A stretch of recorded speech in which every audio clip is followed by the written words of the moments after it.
So we're kicking things off, guys. The creator stage is the heart and soul of the content creator universe here at Fan Expo Philadelphia. We have got an army of podcasters, YouTubers, cosplayers, comic book creators. We're going to be just shotgun style, show after show after show, all weekend long right here on the creator stage. Some other amazing things happening tonight, guys. 8 o'clock is the Clerks panel. You're not going to want to miss that later on tonight, totally free of charge. And of course, the 9 o'clock drink and draw for all of you people that like to draw and occasionally enjoy the, a drink every now and again. So my name is Chuck from chuckloadacomics.com. All the content from the creator stage is going to be at chuckloadacomics.com after the convention ends, so check it out.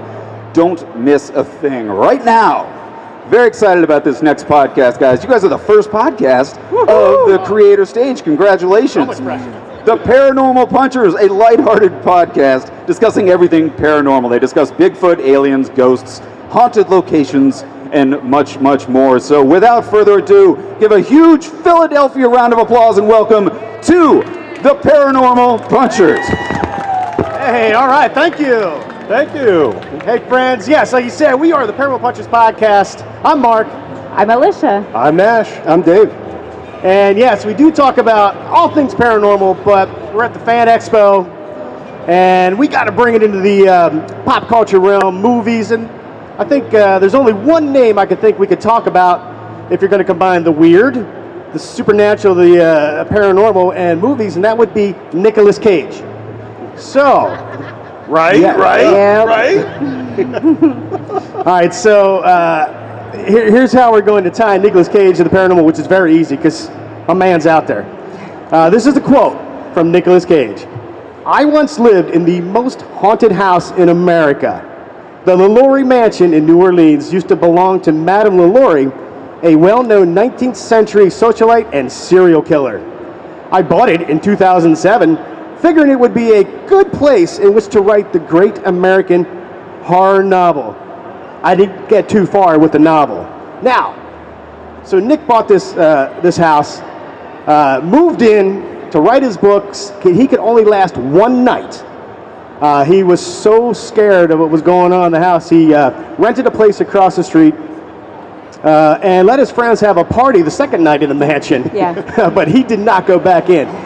Now, I don't know about you guys, but I think Nicolas Cage, that's a hard man to scare, right? Right. I think so. I do like the idea of he was so scared that he was told all of his friends, you guys go have fun. You hang out. I'm going to be elsewhere across the street because this is a little too much for me. Yeah. Oh, and we'll get to just how strange Nick can be, but I had to wonder how scary is the house that Nick could only spend one night. Yeah. So we're going to talk about the house and then bring it back to my man Cage. Yeah. So this impressive house is located in the French Quarter of New Orleans and has a tumultuous and dark history. It's 12,000 square foot. Built in 1831, and Marie Delphine McCarty LaLaurie and her third husband moved in. And although they were very popular in town, it wasn't until a fire in the slaves' quarters in 1834 that some horrible truths were exposed. Now, Delphine LaLaurie, she's actually kind of familiar, or she should be, because American Horror Story season 3, they had a character. So just to put that in perspective for you guys. Now, the fire started during one of Delphine's lavish parties, and the guests and some slaves, they tried to bring all the home's finer things out into the street, but the party continued with a band playing out in the street with them. Now, it was at this point the house was burning down, and that the band just moved on the street. Yep. They just kept the party going. They kept partying out on the street. It's all about the show. It's about keeping the show going. It's like the band on the Titanic. They just kept playing. They kept on playing, man. All right. Yeah. So it was at this point, some of her slaves, they burst out onto the street, and to everyone's shock, they were bruised, broken, and bearing the marks of whips. Now, one man, he even had a hole in his head with maggots that were crawling in and out of it. That's not good. No.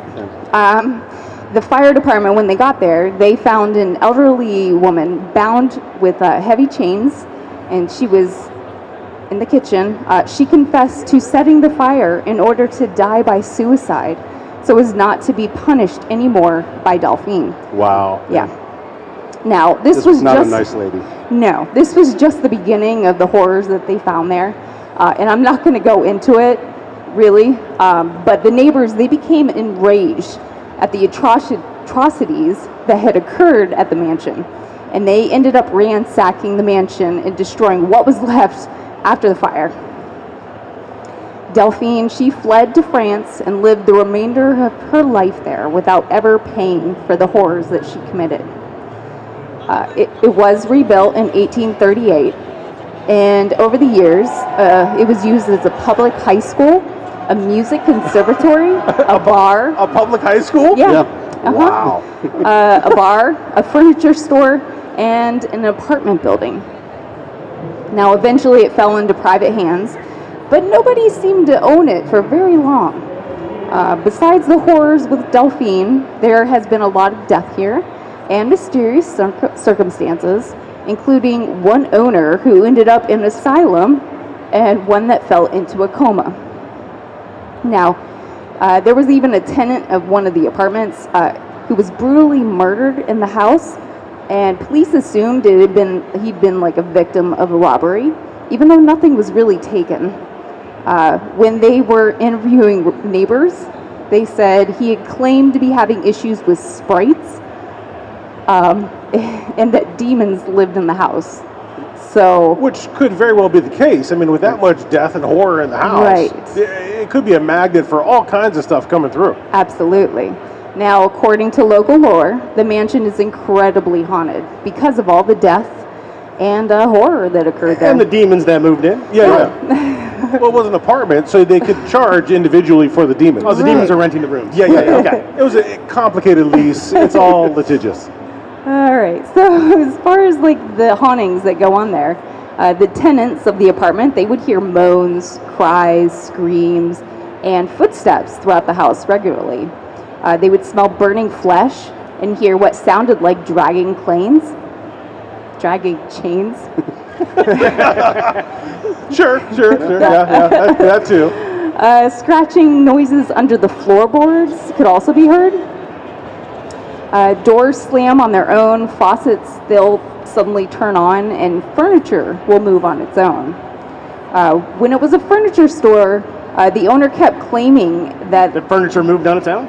Well, no, actually. The furniture would get ruined by vandals with black ink.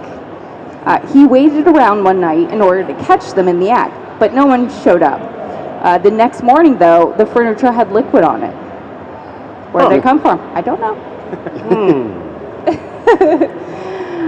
Body imprints are found in beds, even though no one has slept in them. And apparitions are seen. One of the tenants, they came home late one night and found a large man in chains was blocking his way on the stairs. He tried to tell the figure to move and tried to push past him, but his hands passed right through him, and then the man in chains disappeared.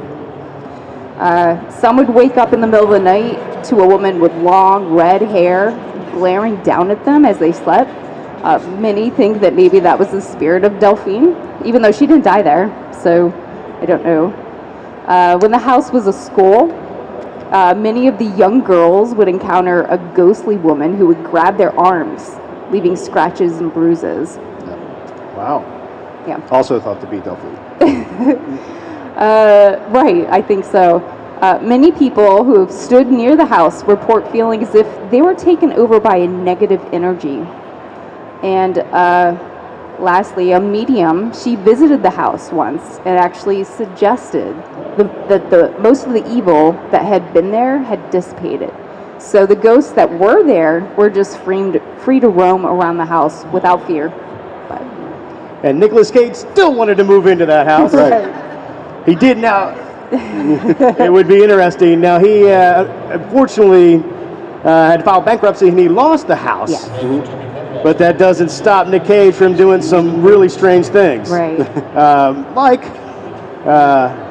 I would like to go to some Nic Cage fun facts after that. Thank you so much for the deep dive on the house that scared Nicolas Cage so much. But I'm going to tell you, there's not much else that scares him. let's just start with, he already has his tomb erected in New Orleans at one of the most famous cemeteries there, the Louis Cemetery number 1, Yeah. or St. Louis Cemetery number 1. Yeah. And it's shaped like a big pyramid. Now, fans of Nic Cage think, number 1, it's a pyramid because, well, he was a national treasure. Right. Okay. 2, people think he's part of the Illuminati. Okay, okay. And that's why it's shaped like a pyramid. Now, I don't know if anybody's seen this picture. It's like from like the 1900s. It looks exactly like Nic Cage. So people also think he goes into his tomb to regenerate because he's immortal. Yeah. Oh, you might have a Lazarus pit in the pyramid. Right. Yeah. Oh, okay. Okay. I could use one of those. Yeah. Couldn't we all? Yeah, instead of a pool, you just have a Lazarus pit out in the backyard. Not yet. Invite everybody over. I could use it. That'd be nice. Now, I did find that he was having nightmares after he purchased the house, and he sought advice from a psychic medium, and she or he told him that he was cursed and needed to buy a grave plot as close as possible to voodoo priestess Marie Laveau. Am I saying that right? And that's where he put the pyramid. Okay, I like him being an Illuminati better, but I know. yeah, all right. Yeah. Let's continue with the weird. So one time, Nic Cage bought a dinosaur skull for $276,000. Now he outbid Leo DiCaprio Yep. to get this skull, only to be contacted by Homeland Security because it was stolen. And he had, and Nic Cage is super cool, and he returned it so the museum or wherever it was supposed to be could get it back. Yeah. Now, one of the things that I came across was that he actually did his own Grail search. He went on a search for the Holy Grail himself. That sounds about right. Right. Yep, yeah, it fits right in line. He actually bought 2 different castles to do it. The first was about $13 million. The second was about $7 million. So I think that Nic Cage is on the right path. I think that I think Nic Cage is the Highlander. Right. He could be. He could be. He could also be really trying to just get rid of all of his assets. I don't know. He never found the Holy Grail, and I don't even know if he owns those castles anymore. I don't And I'm not sure he's really good with real estate purchases. Right, But, yeah, it's he's just kind of me. questionable on that. Another jump into the weird of Nic Cage. You know, one time he had 2 albino cobras. He kept them in a bulletproof glass cage with a syringe of the anti-venom right next to it. But I have a quote from him. He said, I'm not going to do Nic Cage. They would try to hypnotize me by showing me their backs, and then they would lunge at me. Again, he did give those to a zoo because he realized not the best pet. No. You can't really take them for walks, things like that. Now, he did the same thing with a 2-headed snake. He purchased a 200, A 200? a 200, oh my gosh, a 2-headed snake for about $220,000. And he brought it, he had everybody over to his house for a party and brought out this 2-headed snake, and there was a producer there and said, we need to get this in the movie. He objected big time. And he was like, no, this is for my personal life, not in a movie. So he donated the snake to a zoo. 2-headed snake is gone. Weird. Yeah. Okay. Well, it just keeps getting weirder. So Nic Cage also had a talking crow. My man loves animals. But here's a quote from him. I just bought a crow. His name is Huggin, after one of Odin's 2 ravens, Huggin and Munnin. And he's amazing. Guys interrupting the show. Let me continue. He says hi when I walk into the room and bye when I leave. The other morning, he started laughing and called me an a-hole. Right. Sounds about right. So that goes along. So Nic Cage is a huge believer in mythology and numerology and alchemy. So he is very much in tune with the beginnings of the universe. How numerology works into it. His number is number 7. I don't know what that means to those who appreciate numerology, but his number is number 7. That's what he's into.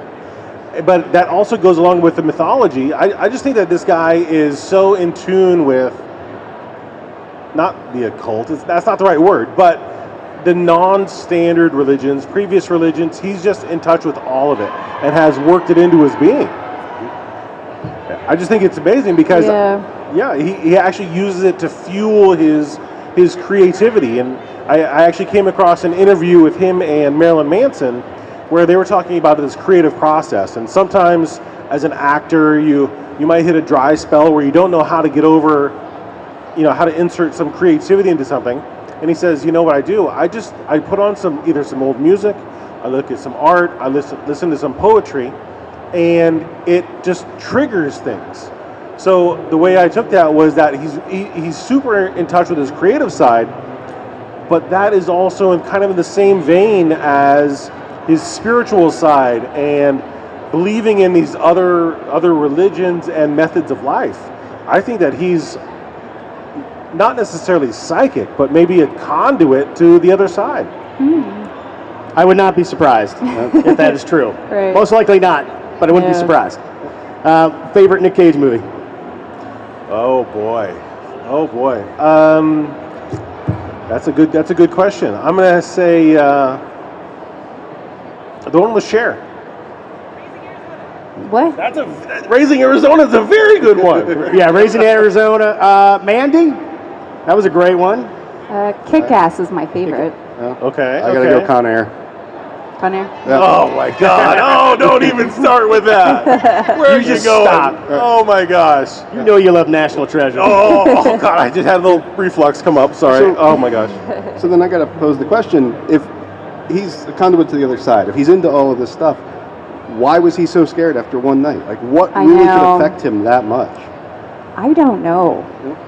Any thoughts, Nash? Well, there was an incident where he was on set of a movie. It was called Mom and Dad, and there was a scene where he was playing pool, and I don't know how a sledgehammer got introduced into this, but he's very big on compartmentalizing his fears, his regrets, his angers from his youth and his past. So they played a song that everybody knows, the Hokey Pokey. And he remembered as a youth being forced to do this, the frustration and the anger that he felt from it. So he literally took a sledgehammer to a pool table on the movie set and destroyed this pool table. And I'm thinking that he is so affected, he's just like a litmus strip. If something negative's in the area, he's going to feel it. And I think the negativity that he was picking up from the house was just too much. It was too much. It overwhelmed him, and he was like, forget it, I'm out. I can't do this. Yeah. I can't do it at all. I think he's really, really sensitive to the other side. I'm with you. I mean, the guy's going to play Dracula in an upcoming movie. I know. So whatever he does, I'm going to check it out. Anything else about Nic Cage? Oh, I've got a whole mess of stuff. Oh, well, then please continue. Yeah. So one of the things that he kind of believes is the power of manifestation. So he really takes specific moments and will hold on to them. So like if you make a wish at a birthday, when you have a birthday cake and you make a wish, blow out the candles, he's the type of guy, and he's done this before, to where he holds on to the wish that he makes so much that he manifests it to happen. Like a tulpa? Yeah. Kind of, yeah. And so I don't know if it's the power of positive thought. Where did you read this? He did an interview with Marilyn Manson. Oh, okay. And they're close friends, and it was a really informative on both of them. It was really, really interesting. And so it's like, I don't know if he's adjusting his wishes, or if like he's just a shooting star and you make a wish on a shooting star. I don't know if he's curtailing those wishes to something that is attainable, or if it's something that he makes a wish that he wants in his heart, but he focuses on it so much that it manifests in reality. Who knows? Who knows? He with someone who has that sensitive to the other side, being able to manifest things like that, maybe he can do it. I don't know. So he is the Highlander. Maybe. Immortal, fighting with swords. I love it. Yeah. All right. So, I mean, you got the smallest notebook known to man. I do. Do you have more information? I had to fit in my pocket, so yeah. I have a really nice quote from him that I really, really appreciate. He says, now this was in that same interview, but he said, "What is magic but imagination combined with the will to create effects in the natural world. So I kind of listened to that. I thought, yeah, that makes sense. I really appreciate that. So the way I see it is that Nic Cage could potentially be a guy who was noticed in his birth name is Nicholas Coppola. Okay. So he is of that family. So he was in a family that got him on screen. But he could be the type of person that was sensitive from the get-go and then just got put into the movies and then has now the means to really explore all of these avenues all at once. So I think that, you know, he theoretically could maybe be possessed. He's sensitive to the other side. He could just be a magnet for other spirits. And I don't mean possessed as in all the time, but maybe influenced heavily from spirits that are coming through. I don't know. I just think that he's possibly a guy who could do that. Yeah, for sure. and most people would see that and go, dude, you are whacked out, you know, and would make sense in that realm. Yeah. All right. You good now? I think so. I think so. All right, so that's all we got on Nic Cage, and he's more paranormal than the house, I think. I think so too. Yeah. I think so too. They even said when he did Ghost Rider, the Ghost Rider movies, that he's a method actor, so he would stay in character. It's sort of like, okay, well, how in character as Ghost Rider? How in character is he really staying? He is Ghost Rider. Yeah. So I mean, he could inhabit all of these things. I don't know. I think it's an awesome idea. Now, there's so much more. This is just a little bit of how interesting and awesome he can be. Now, every show we end with a listener paranormal experience that they send us. So we're going to do that here because it actually ties in to pop culture. So this is from Indiana Johnny. He said, "Hey guys, it's been a while. He has some strange things happening. A couple of months ago, I got a couple sets of bookshelves to put his movies on that he has on either side of his television. One evening, while watching TV, he noticed that two of the DVDs were pulled out slightly, maybe like an inch. The weirdest part was that it was a DVD on each side at the exact same spot. He pushed them back in. The next day, they were back out again. Now, after that, it continued to happen every night, but only one after that. One side, one DVD kept being pulled out. He pushed it in to be pulled out. The DVD was The Adventures of Pete and Pete. He kept putting them back. This kept coming out, and he doesn't know what it means. It's been happening for several weeks. He thinks it's really weird, and he doesn't know if it's a message from beyond and what the message would possibly be." Interesting. So, Johnny, if you're listening, well, you will, when we post this on our website, I guess if there's a ghost in your house, he wants to watch The Adventures of Pete and Pete. Yeah. Or maybe just get rid of them because there might be bad movies. Oh yeah, take it out. I get it. Yeah, he's like, get rid of these. I've seen this. Let's watch Star Wars again. You've got some really good anime on this shelf. We're watching Petey and Petey. Get rid of that. Come on. Pete and Pete. Well, oh, sorry. Petey and Get it Pete. right. Yeah. Sorry about that. Sorry. That's our show.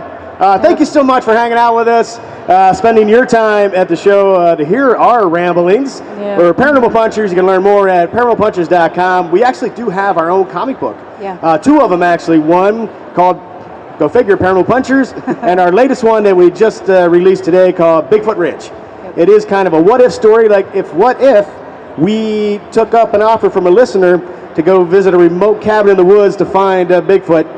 You can imagine that things don't go our way. So you can find it on our website. Thank you so much. Have a great Fan Expo. Thank you. Huge round of applause for the Paranormal Punchers right here on the creator's stage. We got a lot more amazing podcasting going on all weekend long right here at Fan Expo Philly. So stick around for a lot more. Another big round of applause for the folks at Paranormal Punchers.